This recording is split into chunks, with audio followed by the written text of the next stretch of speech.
Pagpalang araw sa ating mga kapatid. What if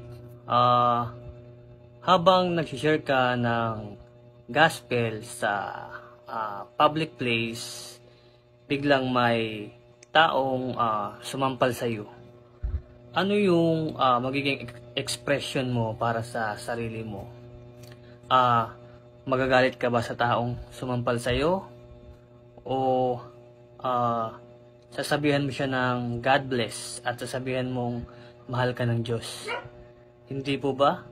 Bilang isang tao, kung normal na tao lang, kapag merong gumanon sa iyo sa harapan ng maraming tao sa public place, kung ikaw ay normal na tao lang at wala kang pag-unawa sa Word of God, malamang gulo na ang nangyari.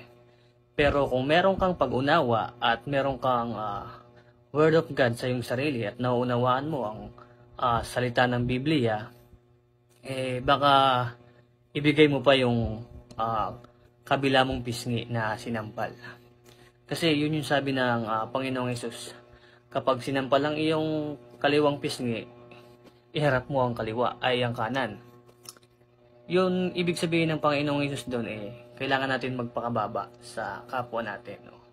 Tandaan po natin mga kapatid na kapag tayo ay nag-share ng gospel o nag-evangelize sa mga public place at merong taong umuusig sa iyo, wag kang papatol. Kasi first of all, hindi ikaw ang inuusig nila, kundi ang Panginoong Hesukristo. Hindi sila nagkakasala sa iyo, pero nagkakasala sila sa nagkakasala sila sa Panginoong Hesukristo. Ang Panginoong Hesukristo mismo ang kanilang inuusig, hindi ikaw. Kaya wag kang magsasawa mag-share ng Word of God sa ating mga kapatid.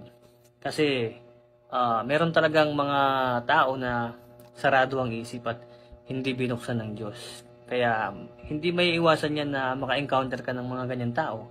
Pero hindi ibig sabihin nun na panghihinaan ka na. Lagi kang magpakatapang, magpakatatag at magpakababa. So yun lang kapatid. God bless.